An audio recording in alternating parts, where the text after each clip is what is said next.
کتاب الروح میں ابن قیم نے اور آب حیات میں مولانا محمد قاسم نانوتوی نے لکھا ہے کہ بوقت مرگ روح کے دو حصے ہو جاتے ہیں،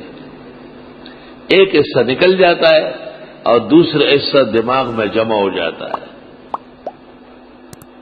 جب قبر میں رکھ لیتے ہیں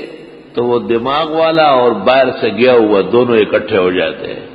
جیسے ہم سو رہے ہوتے تو ایک حصہ جسم میں ہے نا، حرکت ہو رہی، سانس لے رہے، خواب دیکھ رہے، اور ایک حصہ جا چکا ہے، لیکن جب ہم جاگتے ہیں تو خواب ختم ہو کے وہ گیا ہوا حصہ بھی واپس آتا ہے۔ اگر وہ کبھی نہیں آیا تو بس لالا آج مر گیا، نیند سے اٹھا ہی نہیں۔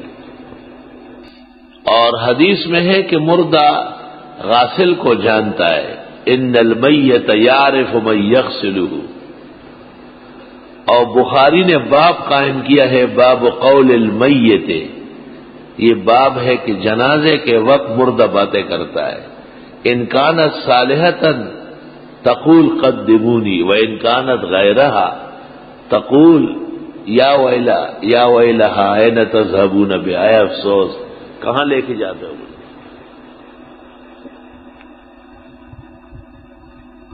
یہ کلام میت کا چونکہ حدیث اصح موجود ہے، اس کو کسی اور محل میں ڈالنا آسان نہیں ہے، یہ بنا بر حقیقت ماننا پڑے گا، اور روح کلام کرتی ہے حسب شان۔ ہمارے استاد حضرت مولانا یوسف بنوری بخاری میں فرماتے تھے، لوگ کہتے سنتے نہیں ہیں اور بخاری کہتے بولتے ہیں۔